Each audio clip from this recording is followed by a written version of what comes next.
Hello, everyone. My name is Hojun Lee, and I've been teaching this course for 5, 6 years now.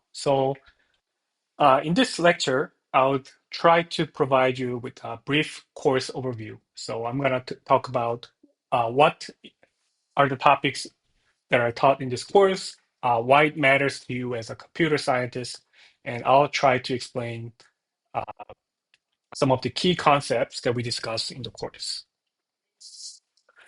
So a little bit about me. So I've been doing research on software and system security for many years now.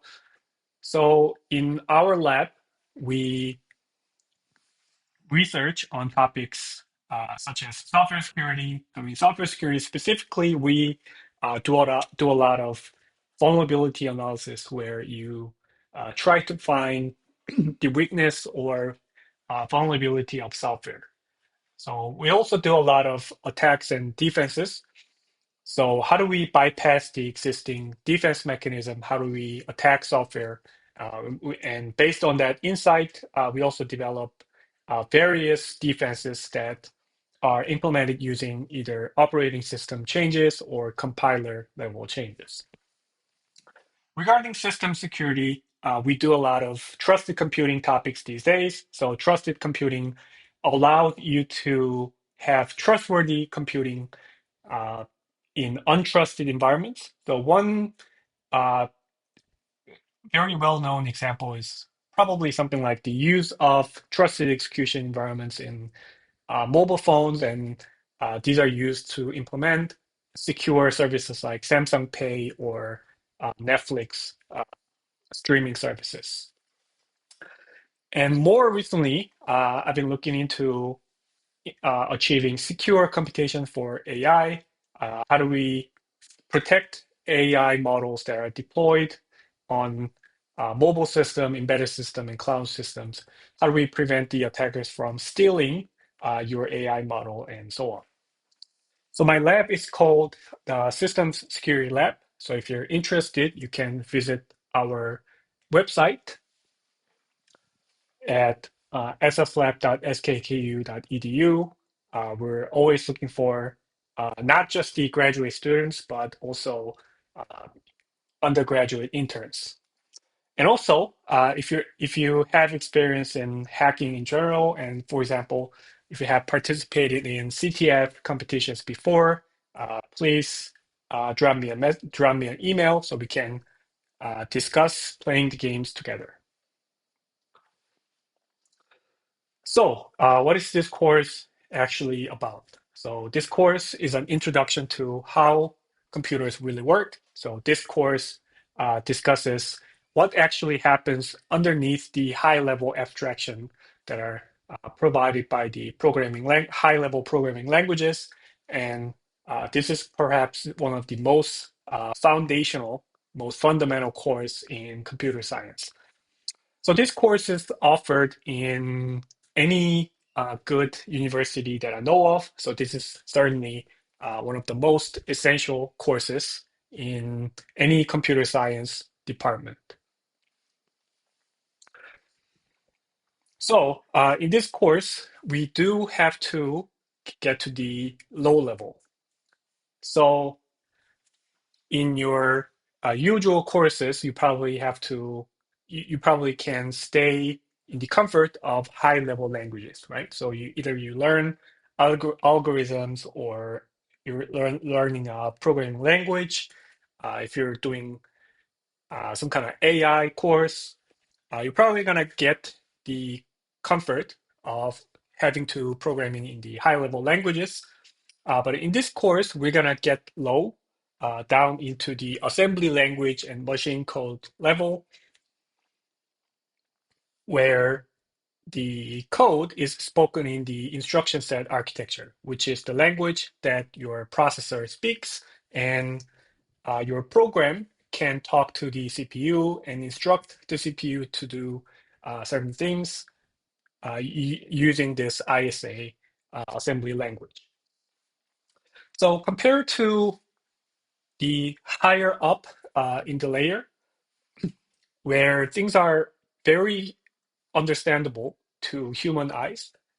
So many of the abstractions in the higher level are created by humans and created for humans.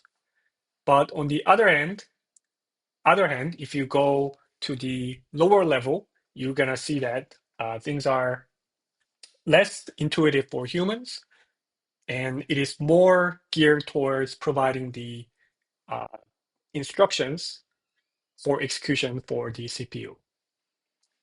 So this course would provide a very detailed and low-level understanding of how programs actually execute code and therefore provide you with the program execution.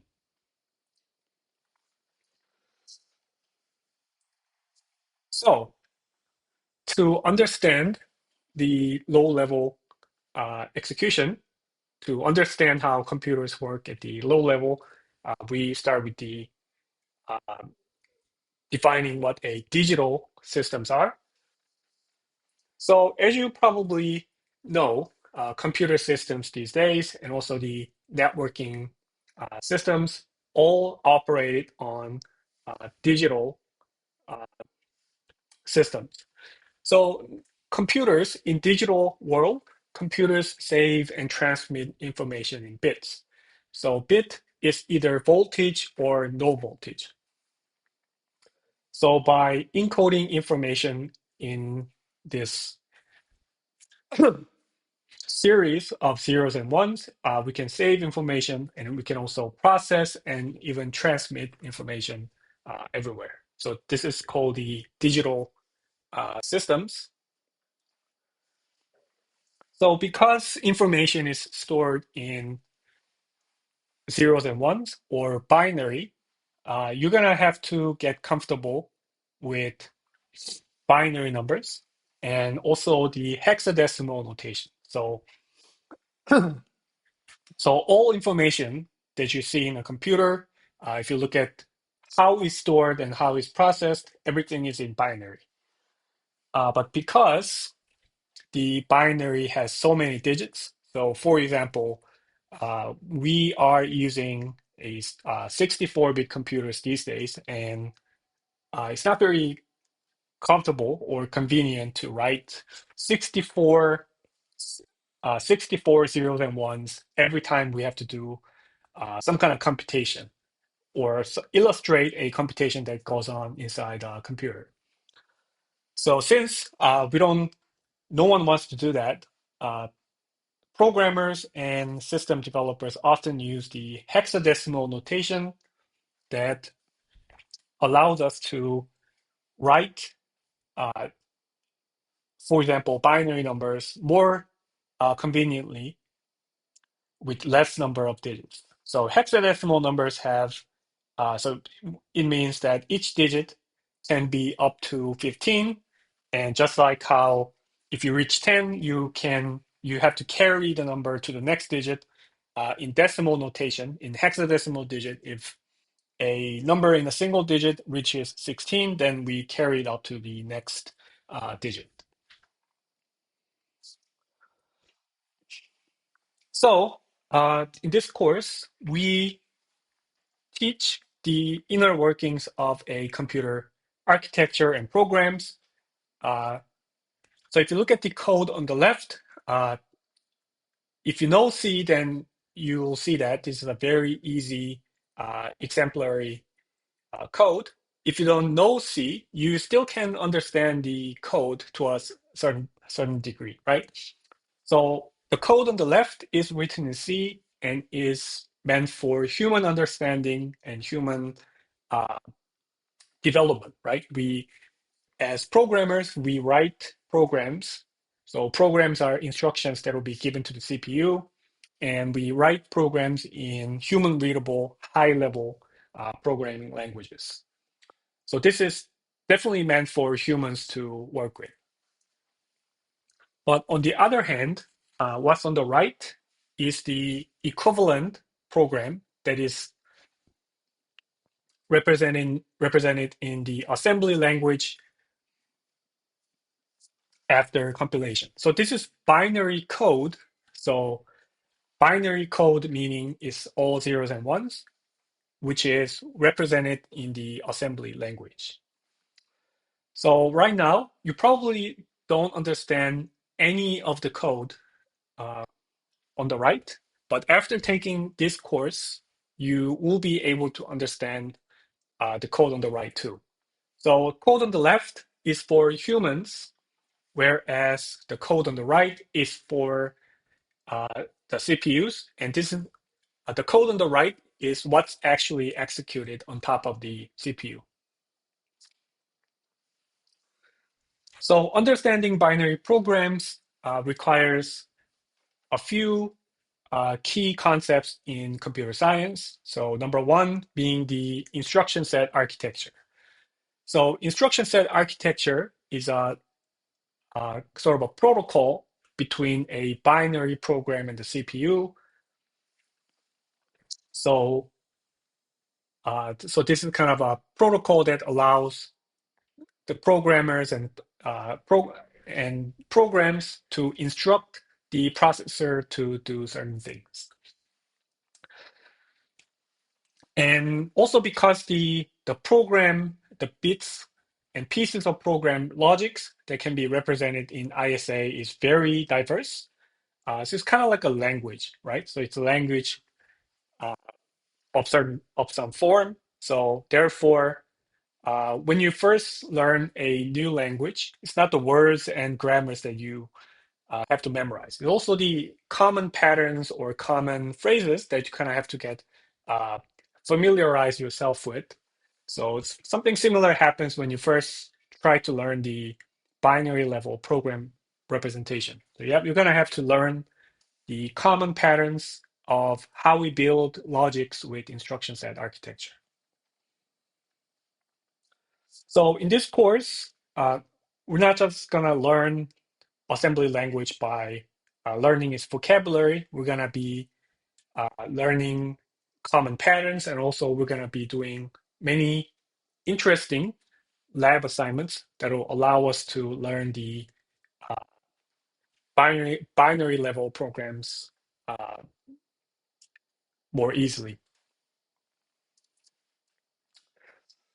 So even though we're not going to discuss linking in this short overview, another thing that we cover in this course is learning how programs are compiled into the binary program. So compilation is actually a very complex procedure. So of course, we won't be able to understand and learn everything in this course, but we're going to focus on the linking, which is the very last process that happens during compilation, uh, as a way to understand how programs are uh, constructed and executed by the operating system.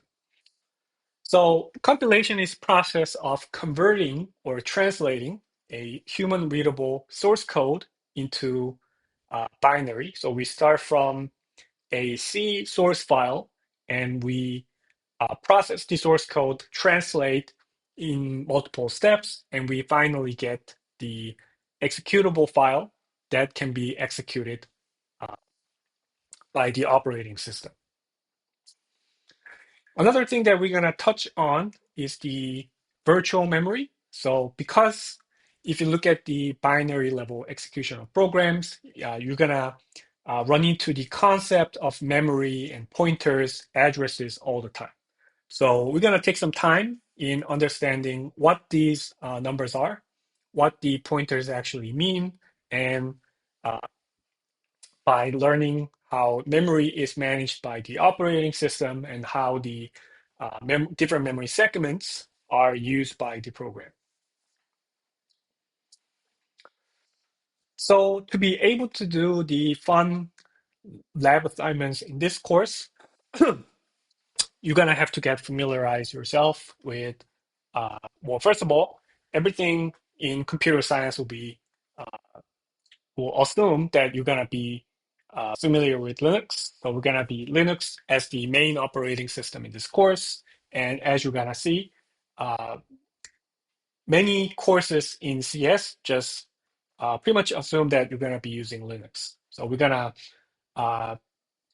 learn how to use Linux in this course, especially because this is probably one of the first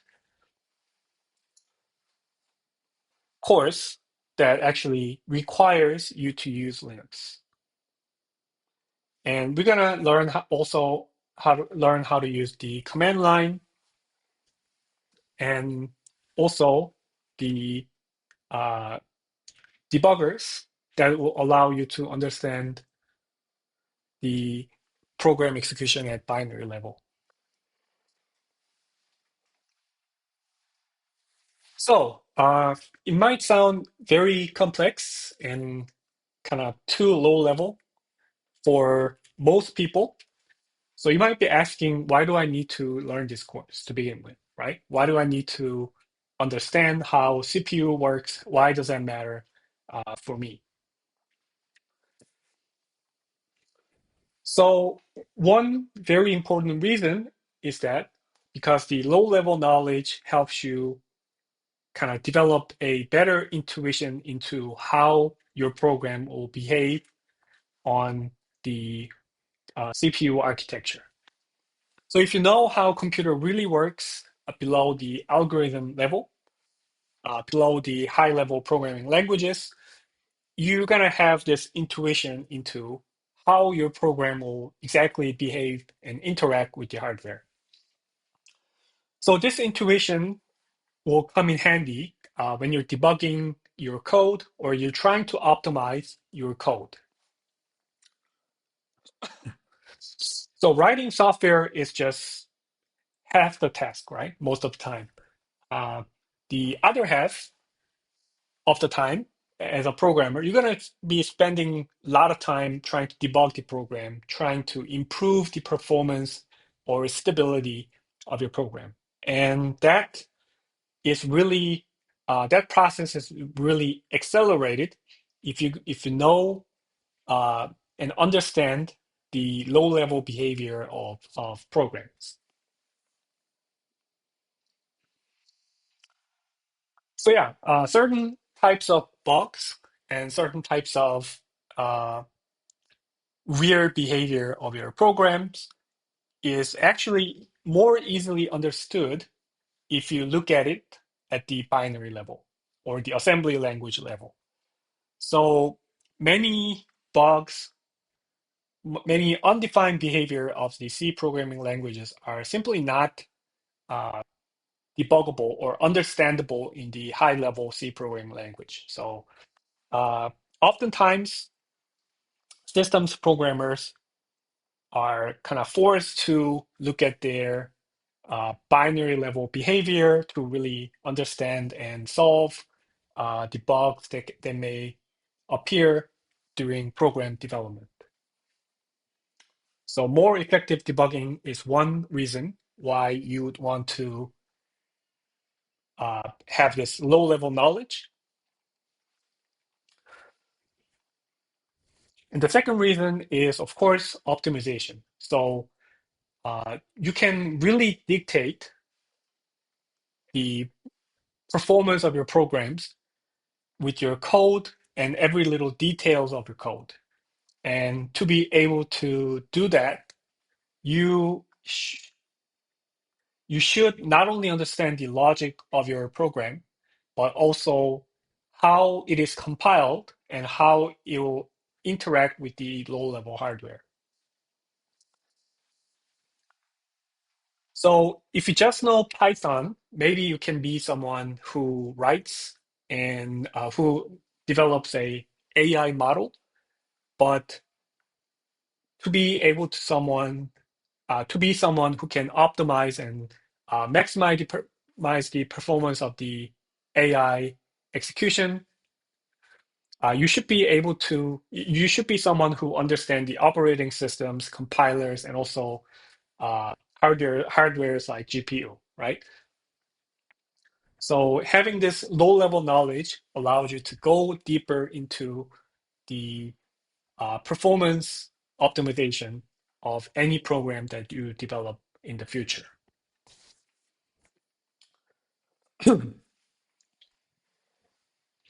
And also, if you're interested in topics like hacking, software security, or malware analysis, uh, understanding the program execution at the binary level is just simply a requirement because for obvious reasons, hackers don't give you the source code for their malware.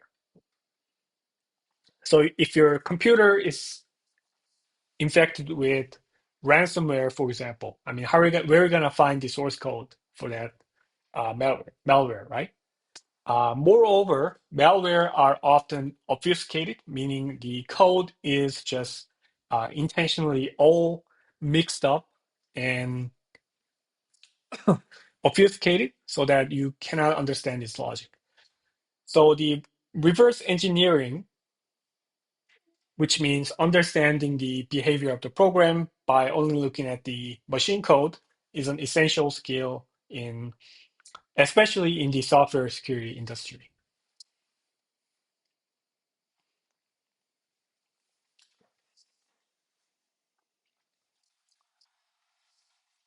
And by the time you are junior or senior in the computer science curriculum, you're probably going to realize that this course is closely related to all the other courses that you uh, come across in the curriculum.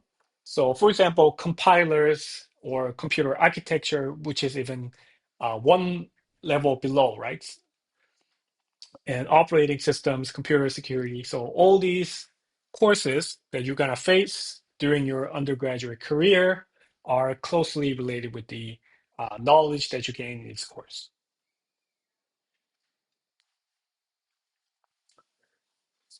And also researchers and industry are always in need of low-level masters in developing new hardware, developing new device, fighting hackers, and so on.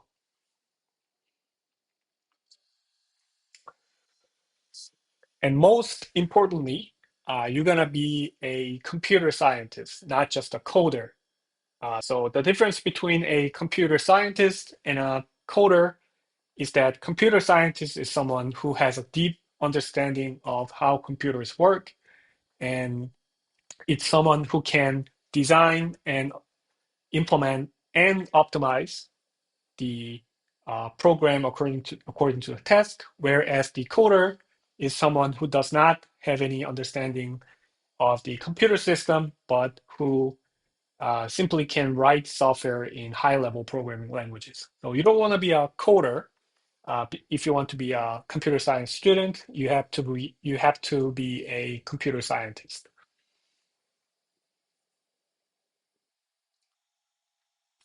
All right, so let's begin with bits, bytes, and integer. So in this chapter, we're going to take a look at how information can be represented in all zeros and ones. So everything is bits. So each bit is either 0 or 1. So by encoding and interpreting sets of bits in different ways, computers can determine what to do. So the instructions that are given for the CPU to do something are also encoded in bits themselves, and it can represent and manipulate numbers, sets, strings, and so on. And this is just a foundation on which the modern processors and computations are built on. So like we mentioned already, using bits is much easier to store information with bistable elements. So having information encoded in zeros and ones also allow you to reliably transmit information, even on noisy and inaccurate wires. So this is just middle school or high school level math. So we can represent decimal numbers in binary as shown. So for example,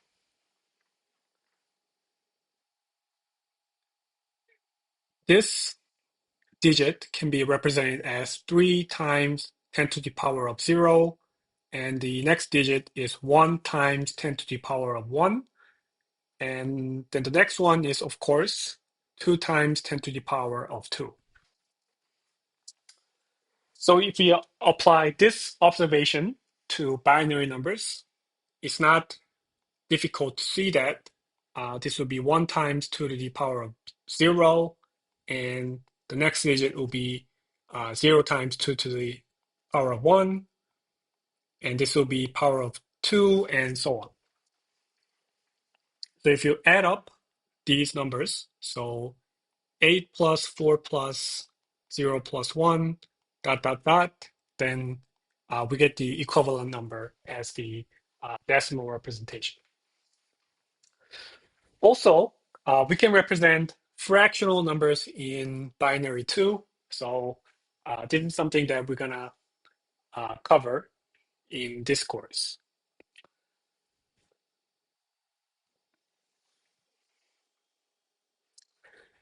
So overall, uh, everything in computer are represented in binary and processed in their binary representations.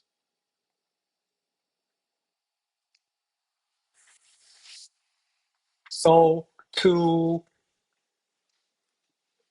more conveniently bind and process bits, we have this notation called byte. So 1 byte is 8 bits, and we see that a single 8-bit number can be represented as 00000000, and it can represent up to 11111111. So in decimal, this is equivalent to 0 to 255, and it's not difficult to see that this maximum number that we can represent with a 8-bit number is 2 to the 8 minus 1. So in hexadecimal, so because we don't want to be writing 8 bit digits every time, more convenient and shorter representation of these binary numbers is hexadecimal. So using hexadecimal, so just like in the case of the binary numbers, we see that the first digit is 15 times 16 to the power of 0, and the next one is 15 times 16 to the power of 1. So in computer science, when we are representing hexadecimal representation, because we don't want to use 2 digits for 10, 11, 12, 13, we replace this range with A, B, C, D, E, F. So when you say F, it actually means 15. And when you say E, then the digit actually represents number 14. So in the C programming language, we use this notation to express that the number is to be interpreted as a hexadecimal number. So 0x something means that the number is represented or interpreted as a hexadecimal number. So these are some example data representation and their size in uh, bits or bytes. So in C, we have this primitive data types that we can represent our information. So char, short, integer, long, and so on. And these have sizes. So for example, a char stores 1 character, and 1 character can be represented using 1 byte. And short stores 2 bytes worth of information, and integer stores 4 bytes, and so on. So typical 64-bit machines have 124848 and 8 byte for pointer configuration. Old machines that use a 32-bit architecture uses smaller sizes for things like long and pointer, but you need to be really old to have used a 32-bit architecture. So in this course, we're gonna assume that everything is a 64-bit, and especially we're gonna be basing our course on the Intel or AMD's 64-bit architecture.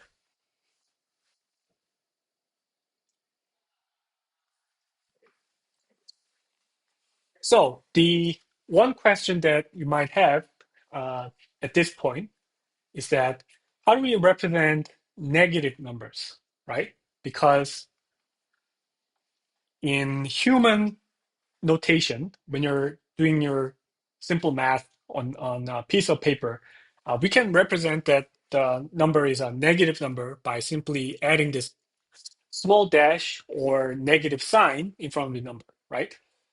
But because computers operate on binary numbers, we we also should be able to express that information only using binary notation. So to achieve this in computer, we use what we call the two's complement notation to represent both positive and negative numbers.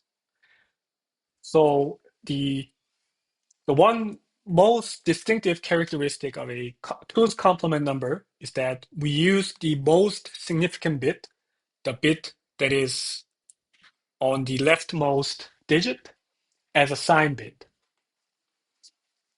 So for two's complement numbers, the most significant bit indicates sign. It means if the digit is 0, then it means non-negative, which means that number is positive. And if the sign bit is 1, then the number will be considered a negative number. So let's take a look at an example of 15213 in both positive and negative. So if you look at the positive 15,213, it's just like how we deal with a decimal number, right? Each digit provides different weights. So 2 to the power of 0, 1, 2, 3, 4, and so on. All you have to do is just add up all these digits, then you end up with this true number. In negative notation, in two's complement negative form, we see that the most significant bit, which is our sign bit, is interpreted as a negative weight, whereas all the other digits are the same as the positive counterpart. So what this ends up doing is that we have this very large negative weight that whose negativeness is kind of reduced by all other digits. So if you add everything up, then you get this negative number.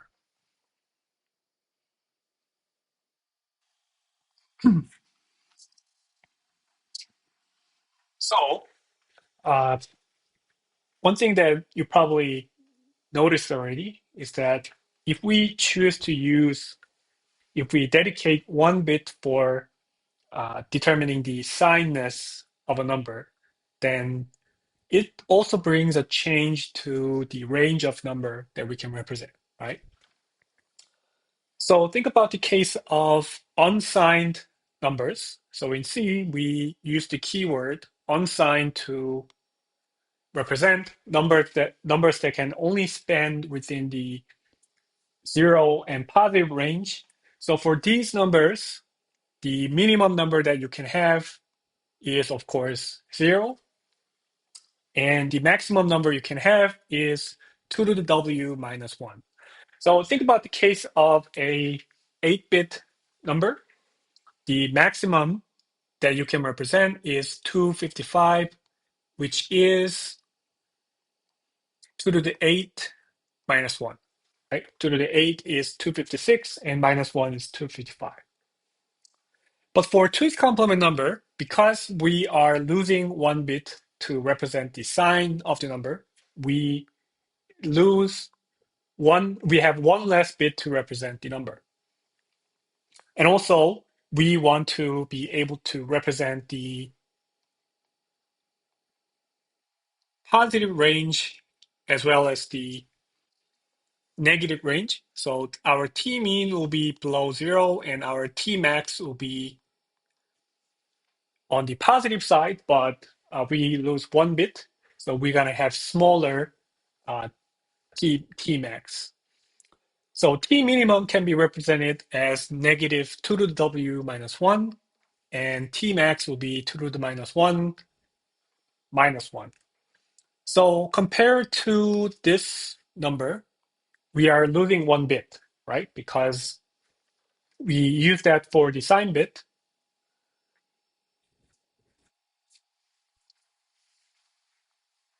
So take a look at the examples below. So the Umax, so when we are not using the 2's complement notation, but we decide to go with the unsigned representation, Umax will be 65535, where we have a 16-bit number. In hexadecimal, this will be FFFF, and in binaries, it will be 16 ones. And our Tmax, because we're losing 1 bit, so this is case for unsigned short. This is for signed short. So for 16-bit 2's complement number or a signed number, we get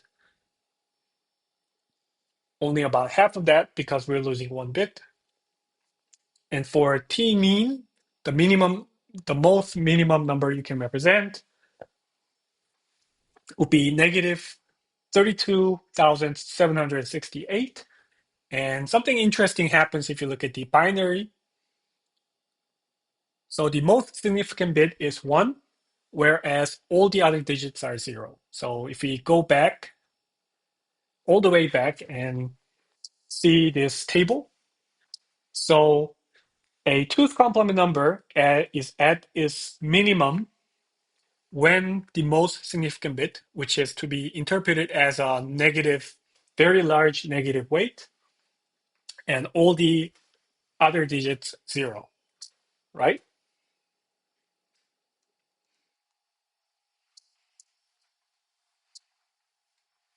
So that's why the T minimum of a 2's complement number is 1000000. So this is the case for all 2's complement numbers of all sizes. So no matter what the width of the number is, you're always gonna get T minimum when you have 10000. And another interesting observation can be found here. So if you do the calculation, add all these weights up, we see that the number is negative 1 when all the digits in the binary are ones. So we can easily check if this property holds for all range of W by doing this again with a small 4-digit number. So when W is 4, we have 1111. So these are 1, 2, 4, 8. So the weights are 1, 2, 4, 8, and this is to be calculated as the following. So this is -1 plus 4 plus 2 plus 1, which comes out to be -1. So this is one interesting feature of two's complement number.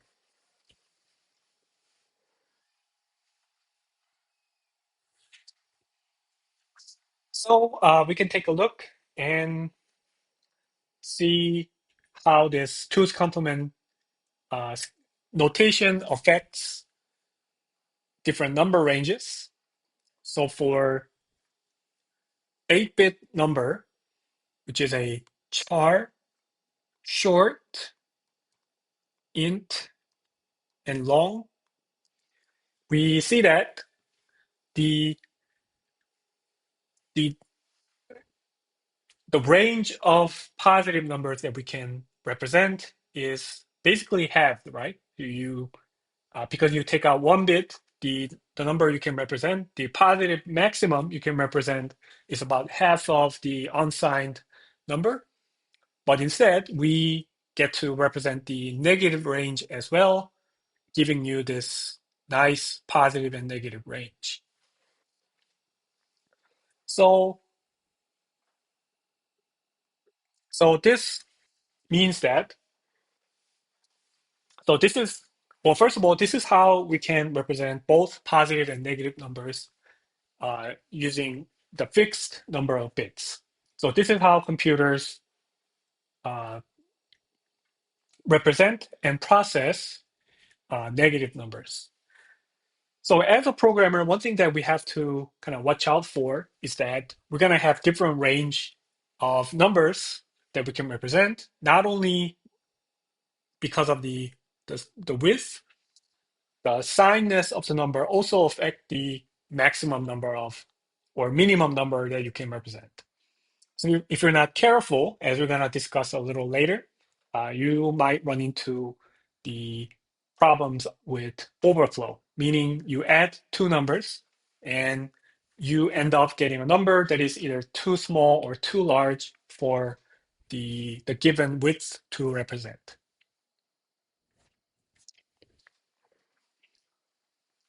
So this unsigned and signed numeric values, when uh,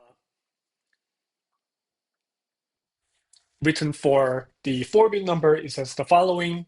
So as you can see, for unsigned numbers, all range of the binary representation is used for the positive range representation. Whereas if we choose to declare the variable as assigned, then we kind of cut the number range in half. We represent the positive range with one range, one half of the range, and another with the negative range. And like we already saw, the most significant bit is to be seen as the very large negative weight. And as you add more positive weights, the number becomes larger towards -1. So this is really interesting and convenient standard or notation because it provides equivalence. So, which means we can use the same encodings for non-negative values, meaning doesn't matter if the number is unsigned or signed, you're going to have the same number representation in the positive range. And also the number representation is unique. Every bit pattern represents a unique integer value. And also, each representable integer has a unique bit encoding. And you can also invert mappings. You can go from unsigned to unsigned and also to two's complement. So yeah, overall, this is what it means for a number to be assigned or unsigned. And we use this two's complement notation everywhere to represent positive and negative numbers in computer programs. So we're going to discuss a little bit more about these numbers. So the mapping between signed and unsigned, the mappings between unsigned and two's complement numbers stay the same. So basically we keep the bit representations and reinterpret.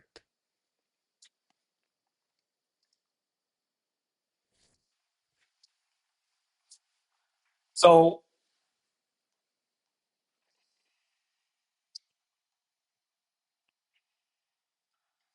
what this means is that, so this is especially apparent when we are um, doing what we call a typecasting in C. So for example, you might want to declare one number as a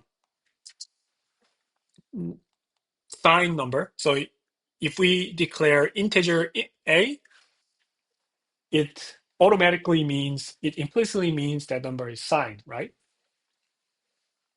But sometimes we want to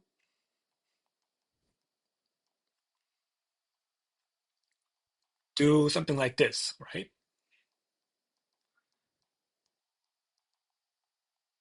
Unsigned integer a. So what's going to happen is that the bit pattern stays the same, but the number is to be reinterpreted. So for example, if you declare the number -2, so let's assume that instead of integer and unsigned integer, we are using this 4-bit imaginary number, right? Because C does not have a 4-bit number, but let's just assume that it has for this conversation. So if we declare a number as -2, the bit pattern, the 4-bit bit pattern is going to have is 1110. So if you cast the signed number to unsigned, what's going to happen is that the bit pattern stays the same, except the number interpretation will be changed from -2 to 14.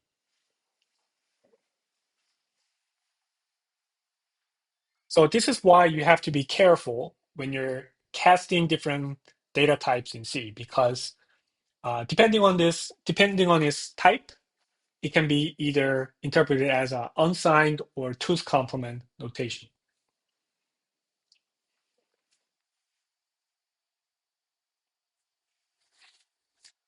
So this is a really good visualization of the range of numbers that a number can represent, depending on if it's signed versus unsigned.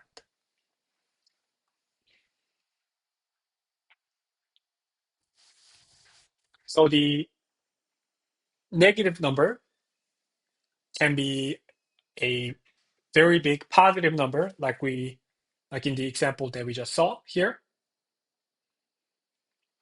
So the key here is that the bit pattern stays the same, and it's only your representation of the number changes. So this can create many different unexpected behaviors in C programs if you're not careful or you do not fully understand how the numbers are represented in computers. So here are some basic rules about signed versus unsigned. So constants, for example, the numbers that are to be declared with compiler preprocessors, these are, by default, these are considered to be signed integers. So that means if you do this, this number here, when used, is to be interpreted as a signed number. So if you want to avoid doing that, one way you can do is the C syntax allows you to be explicit about the signedness of the constant. So if you place U, capital U at the end, the number is to be interpreted as its unsigned counterpart.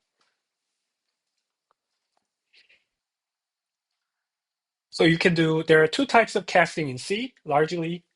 generally speaking. So the explicit casting between signed and unsigned is the same as U to T or T to U that we just saw. So the bit pattern stays the same, and we just reinterpret our interpretation. So looking at the bit pattern, uh, should we interpret the most significant bit as a negative weight, or is it just going to be a positive weight? It depends on the representation, not the bit pattern. And also, if you're not careful, implicit casting can also occur via assignments and procedure calls. So if you do something like this, then the compiler will automatically assume an implicit casting, and you might run into some unexpected behavior if you didn't actually intend this to happen.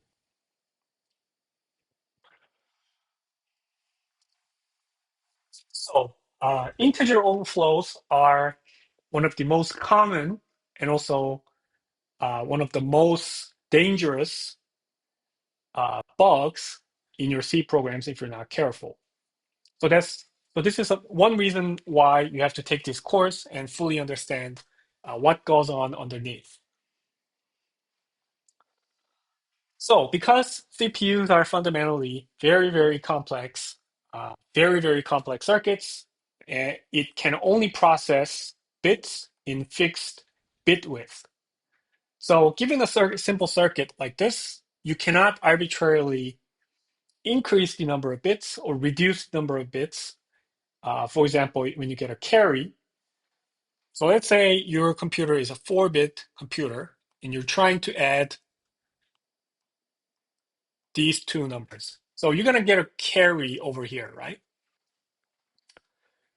So in human computation that we do on paper, we can always write a new digit to the left, but this is not possible with computers because computers are a fixed circuits that can only compute bits in fixed numbers. So because of this, unexpected result can happen when the number is out of range that can be expressed by the bits. So this is called the integer overflow that can make your computation result incorrect. So in unsigned addition, the given operands with W bits, the true sum can go all the way up to W plus 1. So this simply means that given adding two numbers, because of this carry, the maximum number, the total number of bits to represent the entire true sum range is actually 5 when W is 4, right? This simply just means that you can have a carry when you're adding a 4-bit number. So the default behavior in computer systems when you get a carry is to, of course, simply drop that carry because it's a fixed circuit, it cannot create new bit on the fly. So the standard addition behavior is that we're going to ignore the carry output.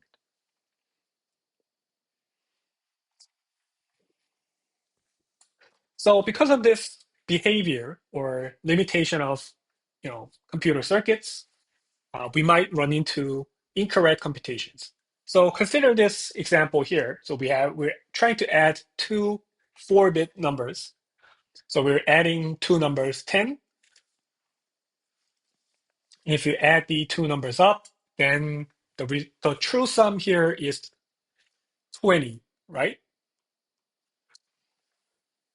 But because we can only represent 0 to 15 with this 4-bit number, we end up losing some of the computation result. So this carry will be just thrown out, and your computer will tell you that the result of the computation was 4. So this is case of an unsigned addition overflow. So if we visualize this integer addition behavior, then well, we first visualize the range of true sum, the real world sum that can range. When you add two numbers, of course, you can spend W plus 1 bit.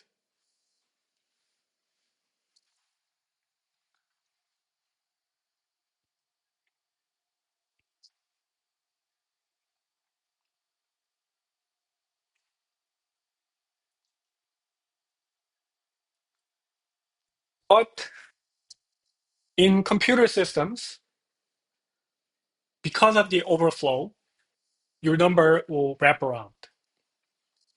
So for example, so let's take a look at a case that represents the case of overflow right here, right at this location.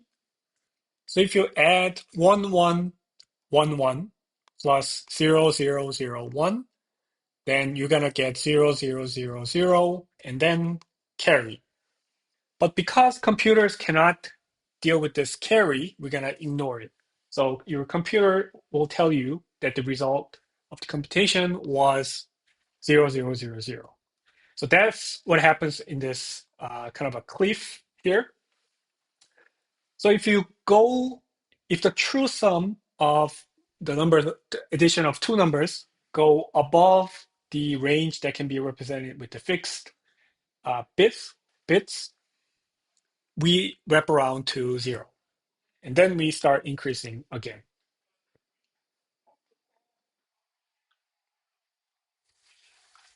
So if carry bit is produced in UAdd, you're going to have an overflow. So if you're not careful, for example, you're programming for NASA, for example, and you are asked to write a program that calculates the uh, something like interplanetary distance. So distance from one planet to the other. And that number will be huge, right? It's a very, very large number that may not be correctly represented by even by a 64-bit number.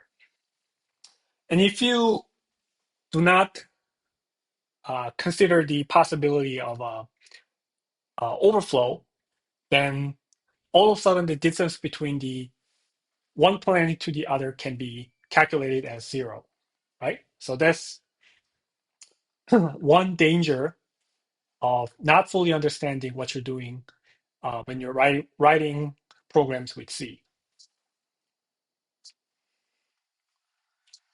So the case of two's complement addition is a bit more complicated, but there's also a risk of an overflow.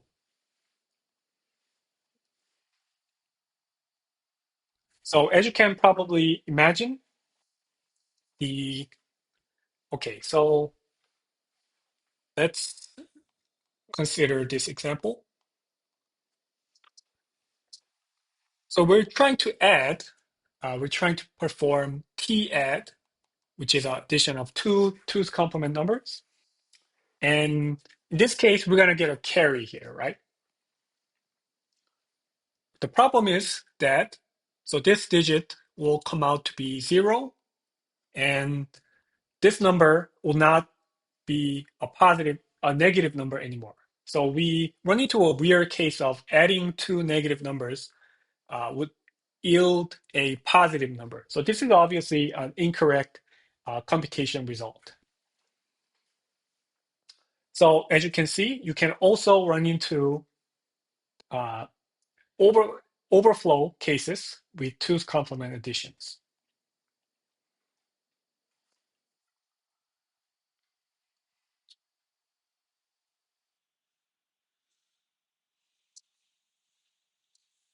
So besides overflows, another threat to correctness of the program regarding the signed versus unsigned is mixing signed and unsigned in a single expression.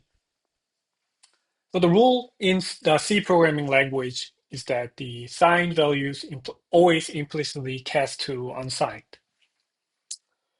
So take a look at the examples shown. So if you're comparing signed 0 and unsigned 0, the evaluation would be in unsigned, meaning this signed number will be cast to unsigned number. So it's not a big problem for 0, right? Obviously. But if you look at the second example, when you compare -1 and 0 in an inequality, so both numbers are signed, right? So this is not a case of mixed comparison. So your program will tell you that this is true because -1 is smaller than 0. But something crazy happens if you mix an unsigned number and a signed number. So if you compare these two like this, your compiler, your program execution will tell you that this is true. So the program will say -1 is bigger than 0. The reason is because this signed number will be automatically cast to an unsigned number, meaning -1 in 2's complement notation is a bit pattern of all zeros, right? So this is -1 in 2's complement or signed representation, whereas in unsigned representation, this will be our Umax, the biggest number that you can express, the biggest number possible you can express. So there's no chance 0 will be bigger than this, right? So your computer will tell you that -1 is bigger than 0 in this case. So this tells you that if you're not careful when mixing unsigned and signed in comparisons and other expressions, your program might behave in a way that is not originally intended by the programmer. So this is another reason why, as a computer scientist, you must understand how the numbers are actually represented at the low level. So similar examples continue. So these examples show truncation that can happen due to the limited bit size. So if you truncate a number, then, so for example, if you have a 16-bit number, and if you cast it down to an 8-bit number, the number will be cut in half, and the upper 8-bit will be thrown out and simply truncated. So because of all these possibly unexpected cases, you should always be careful about the range of number you can represent. If you're mixing signed and unsigned, in what notation am I carrying out this expression, and so on. But after taking this course, since you're going to have much deeper understanding into how data is represented and calculated, you should be able to avoid these kinds of vicious C programming bugs. All right, another thing that I want to briefly mention is the floating point numbers, because this is a bit too complex. I'm not going to go into the details, but so there's a very efficient notation for representing floating point numbers with fixed bit sizes. So this is based on the IEEE standards 754. So this was established in 1985 as a sort of a standard representation for floating point numbers, regardless of the CPU architecture, such as ARM or x86, that you can use.